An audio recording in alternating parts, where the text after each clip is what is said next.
Tapi qadarullah-nya, mengapa saya menjadi Dewan Pembina Dosen Republik Indonesia di Kabupaten Bekasi, ya mereka melihat ada sisi hal baik yang ada di saya dan itu bisa bermanfaat di kawan-kawan dosen. Oke, sekarang kita masuk ke segmen pengusaha nih. Ini sebenarnya yang mau kita dengar lebih panjang ini ya kan. Dari Bro I-nya saya lihat juga udah mendirikan perusahaan ya kan. Yang jelas kalau Bro Budi udah ada 17 atau berapa perusahaannya. Coba diceritakan Bro. Dari awal terbentuknya usaha sampai sekarang ini gimana sih? Silakan Bro Budi. Saya tadi ceritakan Bro, ketika 2002 saya diminta jadi PNS dengan tidak sedikit pun mengurangi rasa hormat kepada Pak Gelwin Yusuf, senior kita angkatan 17. Karena memang saya berpikir saya harus menjadi pengusaha. Saya di Kabupaten Bekasi yang memang wilayah kawasan industri terbesar di Asia Tenggara, Bro. Di situ 10.000 hektar, ada 6.000 pabrik besar dan kecil. Begitu. Ada 11 kawasan industri terbesar, mungkin Bro Kiman juga tahu persis. Dan itu saya sudah menganalisa. Itu adalah kue yang sangat besar dibanding, mohon maaf saat itu saya berpikir dibanding saya harus menjadi ekor buaya di Jakarta menjadi PNS. Dengan mohon maaf sedikit pun tidak mau maksudnya merendahkan abdi negara begitu. Ini masalah visi saja. Nah sehingga dari 2004 saya langsung bikin badan hukum usaha di bidang komputer, terus nambah termasuk sampai hari ini. Inspirasi saya yang sangat kuat adalah bagaimana saya mempelajari Khairul Tanjung si anak singkong. Karena pengusaha-pengusaha yang lain Bro, Yusuf Kala itu orang tuanya yang memulai, kemudian beberapa pengusaha itu rata-rata di generasi kedua. Tapi Khairul Tanjung adalah generasi pertama yang sudah sangat berhasil. Beliau orang terkaya kelima di Indonesia dan kebetulan Muslim juga gitu. Yang lainnya saudara kawan-kawan kita dari China. Nah sehingga saya ikhtiar memperkuat itu. Sehingga terkesan agak menggaya tuh perusahaan saya itu dengan holding company-nya Budianto Corporation. Mungkin nanti Dakara juga ujungnya bukan Dakara Bro, saya yakin. Itu nanti akan jadi Kiman Corporation Bro. Ya, mengikuti jejak Bro Budianto insya Allah ya. Karena Budianto, Kiman, Nisa, bagi orang lain mungkin nama jelek. Tapi bagi anak cucunya Bro, itu nama keramat gitu. Sehingga saya sedang memperkuat positioning itu. Dan saya sedang siapkan ke anak saya ya, walaupun usaha ini omsetnya baru baru satuan miliar lah gitu kan. Mungkin ya pokoknya lumayan lah daripada orang ada gitu, kurang lebih begitu. Nah, saya pun walaupun secara institusi mungkin anak saya sekarang gagal nih di negeri Bro.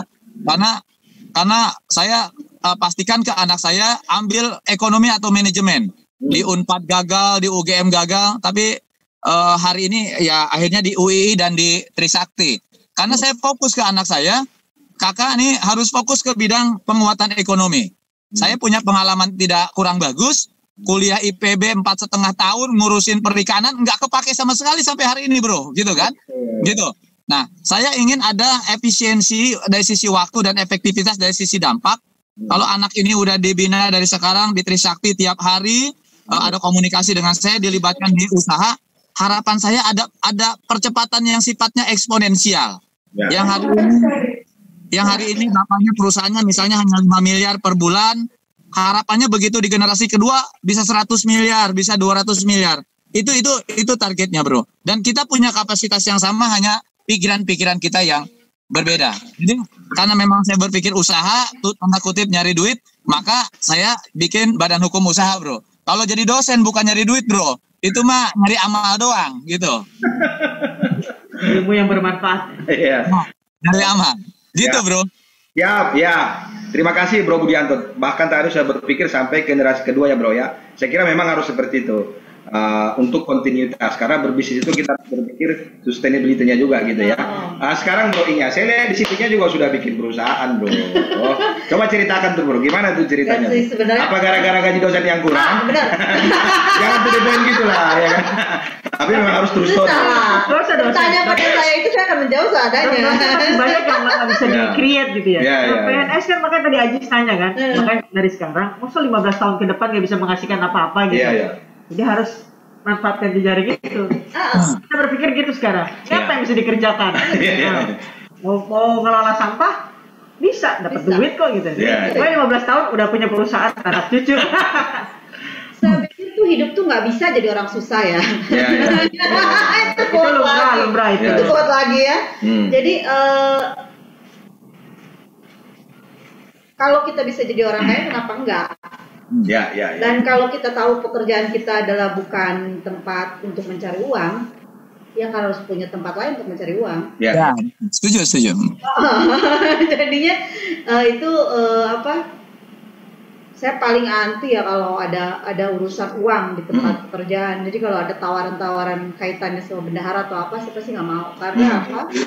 Uang tempat pekerjaan itu sangat tajam. 100.000 saja jadi masalah. Tapi kita nggak akan punya integritas setinggi itu kalau kita tidak punya uang. Kecuali memang selevel Nabi ya, yang tidak punya uang pun punya integritas sangat tinggi. Kalau saya sangat tahu diri sendiri, sehingga jangan sampai kekurangan dan pengen dari orang lain atau dari tempat pekerjaan. Maka sebetulnya usahanya, motivasinya, sebetulnya hidup saya mah simpel-simpel aja ya. Jadi semua motivasinya simpel. Jadi membuat perusahaan itu adalah supaya saya tidak punya ketergantungan terhadap pekerjaan.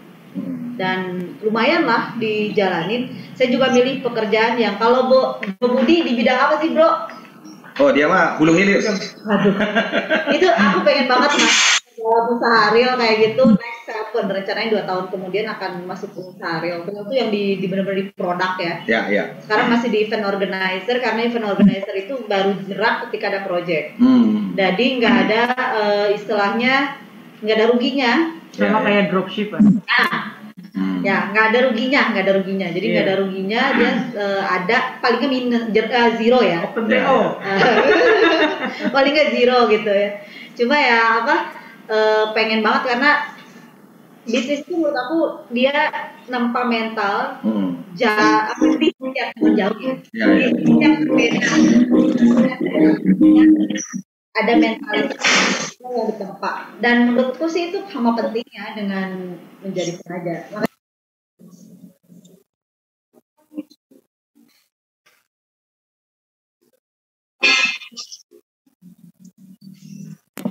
Nah dia lolosnya udah biasa. Saya kemarin cerita sama Nisa, saya lolos berapa? Saya itu sebetulnya tidak mau jadi pebisnis. Jadi kalau dibilang perempuan itu pengen bekerja, mengaktualisasikan diri, itu bohong. Sebetulnya saya pengen ya, saya bahagia, tapi banyak duit. Nerima duit? Enggak nerima. Banyak duit. Banyak duit. Tahu dari mana duitnya? Berarti tadi benar tuh yang di grupnya yang Budianto bilang. Kenapa tuh? Sejujur-jujurnya perempuan itu mata duitan. Oh, itu keharusan ya. Tetap sebaik-baiknya perempuan tetap mata duitan, Bro. Dan itu ini pengakuan jujur dari ini, Bro. Makanya saya pernah berpikir untuk pengennya passive income. Ya. Jadi nggak kerja, nggak ngapa-ngapain. Saya pernah dapat 50 juta per bulan, nggak ngapa-ngapain. Jadi waktu enaknya tuh Zumba, saya Zumba tiap hari. Zumba ting masuk sekian juta, ting masuk sekian juta, dan sekarang Covid saya kehilangan hampir 300 juta.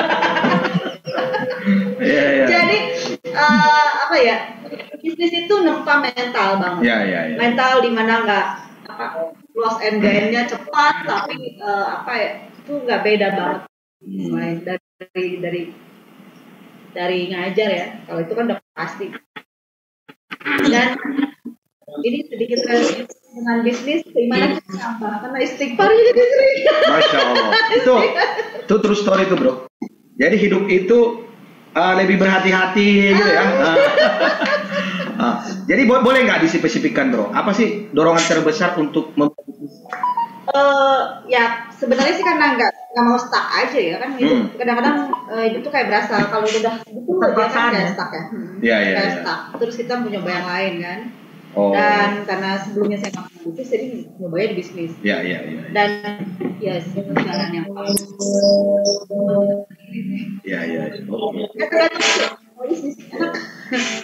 Yanto, bisa nggak diceritakan, Bro? Apa sih yang terbesar kenapa menjadi pebisnis gitu, Bro? Kan tadi prinsip dasar yang kita butuhkan hari ini, mohon maaf ini bicara agak dunia ya, agak belagu. Kita kan urusan financial effort ini kan, support ini kan sangat luar biasa, Bro, dengan zaman kekinian, walaupun mungkin dulu juga sama. Nah, kalau kita bicara kesimpulannya nyari duit, ya tidak tepat kalau menjadi anggota DPRD, tidak tepat menjadi dosen, dan tidak tepat menjadi hal lainnya. Kalau bicara ngomong agak secret ada uang yang memang sebenarnya harus dari pengusaha. Itu memang menguatkan kepada diri saya dan kawan-kawan kita semua bahwa kita punya kapasitas besar. Saya sedikit tidak ulangi.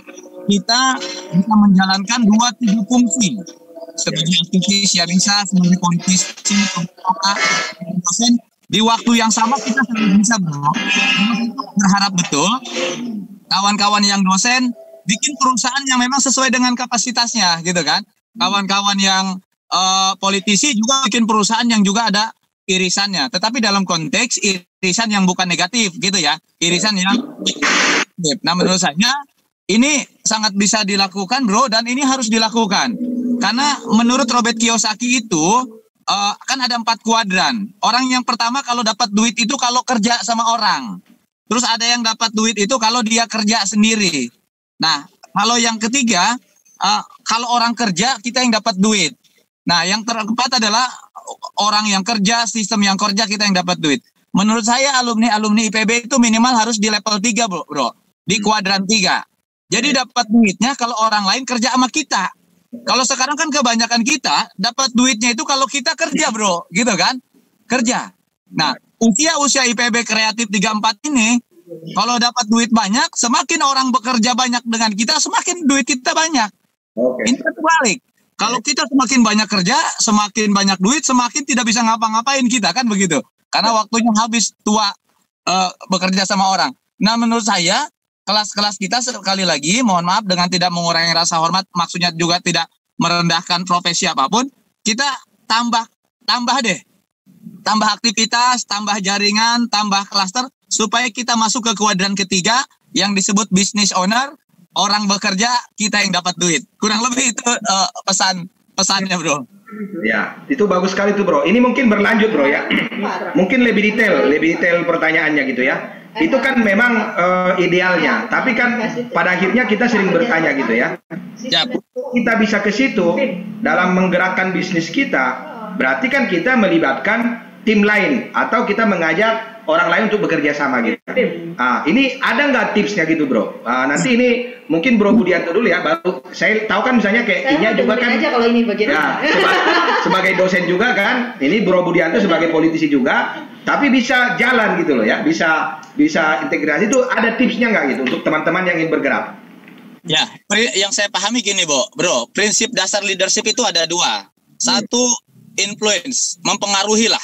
Yang kedua, delegation, mendelegasikan. Nah, kita aktivis ini punya kemampuan dua-duanya, bro. Gitu. Bisa mempengaruhi dan harus berani mendelegasikan. Jadi kalau semua dikerjain oleh kita, punten saya sedikit contoh. Saya ada bisnis baru nih. Kalau saya nongkrong saja di rumah nih, mungkin 50 juta aman. Maksudnya, kalau PT perusahaan ini kita tongkrongin, katakanlah aman 50 juta, tidak keluar. Tapi kalau kita ngerjain 2, 3, atau 5 orang, itu hilanglah 50 juta. Tetapi ingat, kita jangan berpikir takut kehilangan 50 juta, kemudian waktu kita habis mempertahankan 50 juta, sementara ratusan juta atau mungkin miliaran itu tidak keurus oleh kelas kita, gitu. Hanya gara-gara mempertahankan 50 juta. Artinya apa?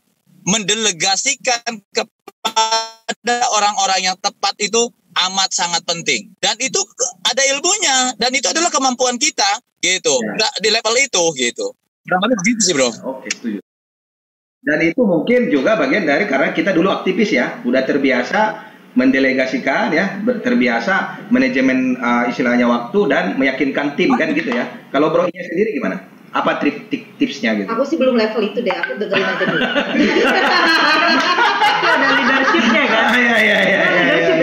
Iya sih pasti kalau misalnya untuk pekerjaan kita delegasiin ke orang itu, saya sih benar-benar ya basic kan masih gitu ya. Pekerjaan tuh nggak mungkin kita kerjain semua sendiri.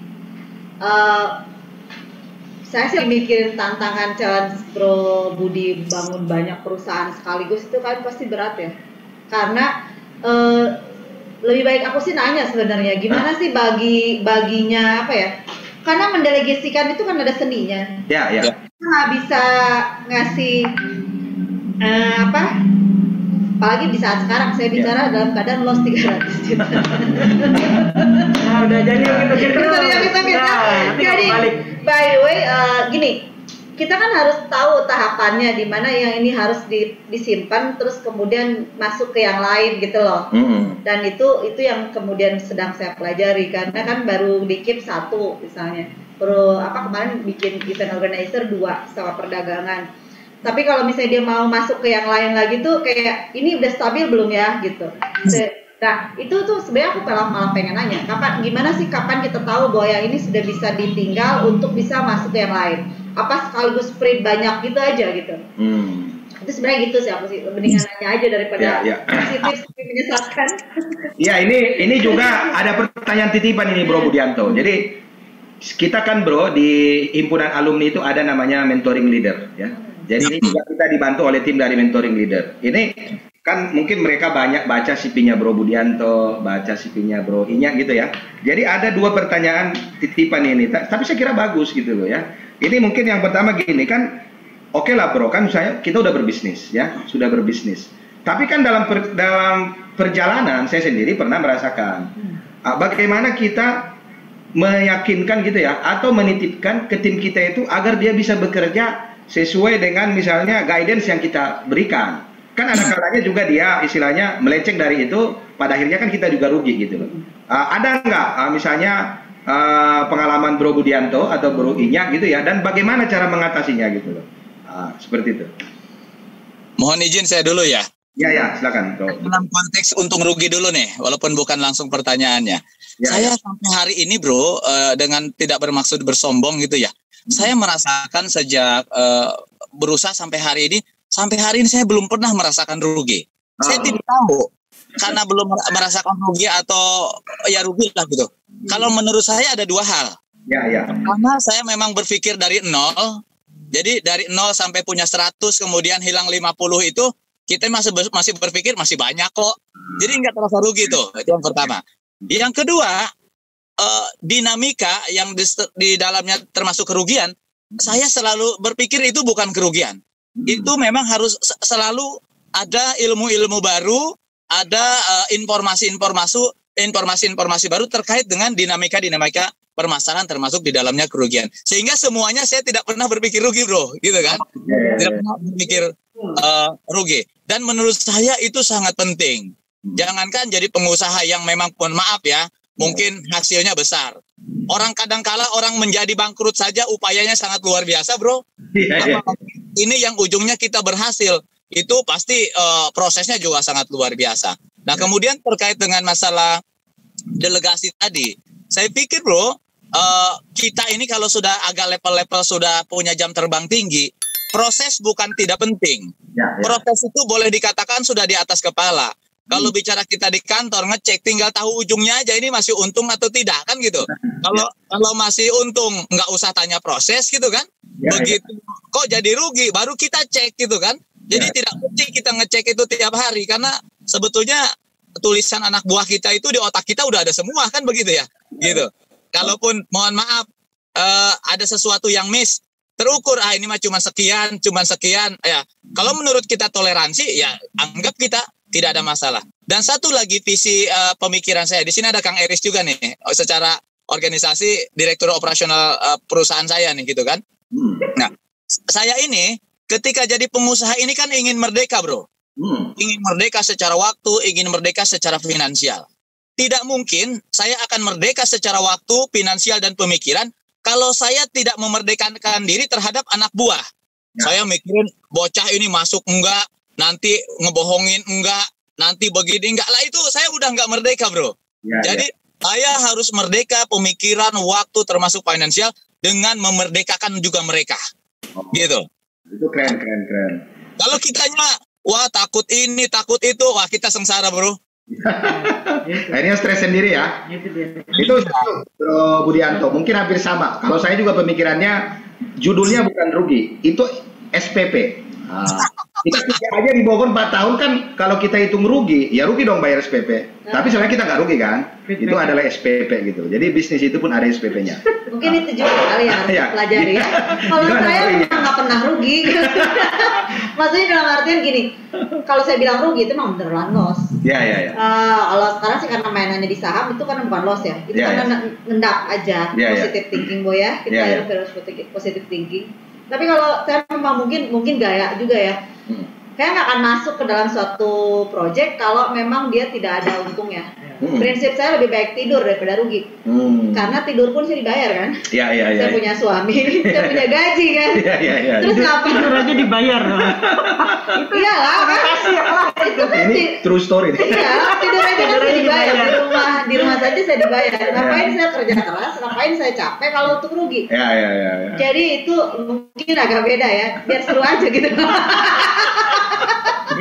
Kita membuat Jadi kalau ada project, ada hitungan, saya baru masuk kalau dia untung. Jadi setelah hitungannya berapa, udah jalan otak saya. Ketika tim satu masuklah keluar project itu ditanganin. Karena memang hitungan saya untung. Paling enggak ya dia, kadang disebut bukan untung itu artinya kalau keuntungannya itu nggak sama dengan uang yang diinvestkan. Saya anggap itu sebagai menjaga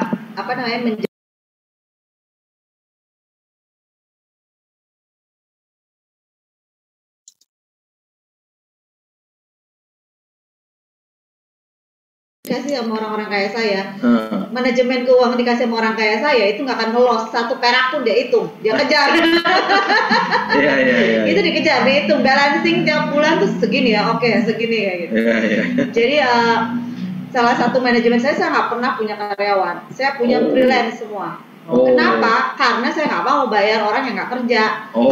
Nah, kejam ya. Kalau bisnis itu emang gimana ya? Beda banget urusan. Beda banget antara urusan kerja di jadi dosen sama jadi bisnis.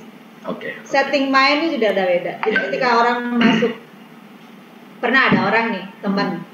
Ini bercandaan aja kan? Bercanda ya. Bayinya, tolong dong, saya punya project modalin. Berapa perlunya? 500 katanya. Oke, jaminannya apa? Jiwa raga saya. Saya bilang emang jiwa ragamu semahal itu. Jadi ketika bisnis saya berprinsip tidak ada untungan yang namanya percaya. Nggak ada. Percaya pada orang itu nggak bisa dalam bisnis. Buat saya dalam bisnis itu hitungannya di atas kertas. Di atas kertas itu akan balik apa enggak? Itu sih saya. Jadi beda banget ya sama Bro Budi ya. Mungkin tapi kan tujuannya sama Bro ya, mencari margin, mencari keuntungan ya. Pastinya. Ini pertanyaan terakhir Tipan dari mentoring leader kita nih.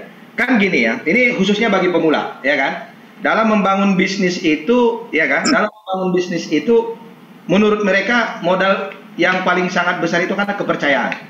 Ya, saya punya misalnya more idea misalnya gitu ya, saya punya pemikiran, ya kan, tapi kan saya juga butuh investor untuk mengeksekusi pemikiran saya. Pasti Bro Budianto juga mungkin mengalami itu dulunya atau sekarang juga gitu ya. Betul. Apa tipsnya gitu loh? Kita yang pertama untuk meyakinkan investor, artinya mitra bisnis yang akan kita ajak bergabung di bisnis kita ya. Terus yang kedua, apa tipsnya untuk menjual konsumen atau produk kita gitu? Gimana tuh Bro Budianto?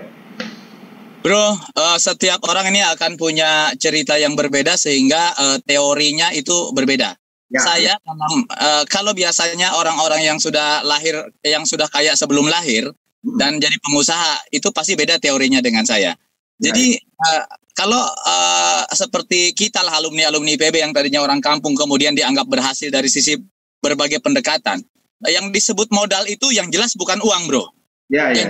Modal itu bukan uang. Kalau dalam bahasa agak ideologis mah, modal utama kita sebetulnya adalah ilmu, gitu kan? Begitu. Yang kedua yang sangat terasa boleh saya jadikan teori adalah selain ilmu adalah jaringan, Bro. Jaringan, networking. Nah, dengan ilmu dan jaringan itulah kita menguatkan antara konsep dengan konsep dengan kemitraan. Akhirnya uang itu jadi ada, gitu. Karena kita ingat kalau kata Bob Sadino, gitu kan, Kita nih modal lu apa? Orang berpikir duit. Dengkul lu berapa harganya? 500 juta. Itu dengkul itu modal kurang lebih kan begitu. Artinya apa yang ada di kita ini sudah modal konkret, bro. Sudah modal konkret. Nah, bahwa kita namanya pemula akan ada dinamika, tahapan-tahapan yang biasanya seolah-olah itu sangat luar biasa sulit, itu sebetulnya murni tahapan saja. Saya sampai hari ini, qadarullahnya, ada beberapa jenis usaha, termasuk saya katakan tadi ke bro, SMS, saya besok nih harus eksekusi 3M nih gitu kan, untuk bisnis itu. Dan saya bisnis limbah, sekarang itu ada yang 40 ton per bulan, ada yang 20 ton per bulan gitu kan, mungkin hampir 100 ton lah per bulan itu besi. Dan itu sistemik, bro. Tiap hari, sehari atau 2 hari sekali itu angkut, ada yang 3 ton, ada yang 2 ton gitu kan. Kalau sawah kan panennya 1 hektar itu 5 ton itu kan 3 bulan, bro. Kalau besi ini panennya 3 ton itu 2-3 hari, bro, gitu kan. Gitu. Jadi agak beda gitu kan. Nah, itu ternyata pengalaman saya yang murni aktivis tadi, sampai mohon maaf kalau usaha limbah tahu sendiri. Ini harus jadi jagoan, harus punya modal besar. Dan saya selesaikan semuanya dengan ilmu dan jaringan. Artinya apa? Modal kita, khususnya alumni IPB, itu adalah ilmu dan jaringan. Perkuat ilmu, perkuat jaringan, modal yang namanya uang, itu urusan gampang jadinya. Kurang lebih begitu. Bro, harap didengar itu ya. Terutama untuk adik-adik yang mau mulai. Kalau berarti gimana? Sama sih ya, jaringan yang paling utama. Ya. Kalau nggak ada jaringan, kita dapat apapun dari jaringan. Kita bangun mau modal finansial juga dari jaringan dapat. Kalau saya sih biasanya modal awalnya dari bacaan, yang belinya ada apa enggak. Kalau nggak dari situ kan repot ya. Ya. Tapi kalau semuanya basicnya dari jaringan. Dan mungkin bedanya saya dari Bro Budi adalah kalau saya memulai semua bisnis real. Real tuh artinya dibangun sendiri, duitnya sendiri. Jadi kalau misalnya saya bangun senilai segitu, yang duitnya segitu gitu loh. Saya termasuk orang itu kali ya bedanya, bukannya menginikan perempuan dan laki-laki ya. Kalau perempuan itu memulai bisnis dari yang real, dari yang beneran dia punya gitu ya. Jadi pengen juga sih kapan-kapan mulai ke situ, sudah mikir nih kapan mau masuk kemana, dimulai apa gitu. Jangan mikir lagi, Bu, kerjakan, mikir kelamaan. Bukan, kalau bisnis real itu beneran punya toko gitu loh, barangnya ada gitu loh. Jadi ya beneran ketika uangnya dimulai 500 juta ya 500 juta pula seharga itunya dalamnya gitu. Sedikit agak bukan koreksi sebagai inputan. Ya, silakan Bro Budi. Nah, maksud saya gini, punten ini ya, kita bukan ini. Kelas-kelas kita itu jangan lagi berpikir kecil, Bu. Sayang ilmu kita kalau kita berpikir besar. Walaupun yang kita hari ini kerjain kecil, sebetulnya mindset, konsep, dan kemudian langkahnya langkah-langkah besar gitu kan. Nah, menurut saya termasuk tadi Bro Kiman, konsep yang saya sampaikan tadi justru tepatnya bukan pemula, bukan justru Bro, gitu kan. Konsep tadi selain untuk pemula justru orang-orang sekelas kita. Kawan-kawan kita kurang apa pertemanannya? Ada yang kawannya menteri, ada yang kawannya dirjen, ada yang kawannya apa. Tetapi itu tidak terkapitalisasi menjadi sebuah output yang di luar sesuai kapasitas, karena perkawanannya hanya sebatas perkawanan, Bro, gitu kan. Tidak dikapitalisasi menjadi sebuah proses-proses dan output yang besar di luar konteks APBD, APBN, Bro. Konteksnya begitu. Kurang lebih begitu. Mohon maaf Bu Tina. Ya sih memang agak berat ya kalau udah kerjasamanya maksudnya ke situ ya, agak ribet. Makanya kemudian maksudnya lebih ke real. Bicara tantangan terbesar itu sebetulnya lebih banyak masalah di kita. Kita yang kadang-kala mental block. Kita berpikir, waduh saya harus ke Jakarta. Tapi kemudian kita berpikir, kayaknya Jakarta macet. Saya harus ke Bogor nih. Ini kayaknya ke Bogor macet. Nah, sebetulnya bisnis pun begitu. Saya ingin bisnis ini besar, tapi kemudian kita yang punya mimpi, tapi kita sendiri yang mematahkan mimpi itu, gitu kan? Gitu. Setia Dakara TV. Dapatkan terus informasi seputar pendidikan, bisnis UMKM IKM, serta energi dan lingkungan. Dapatkan terus notifikasi dari YouTube channel Dakara TV. Jangan lupa subscribe, like, comment, and share YouTube channel ini.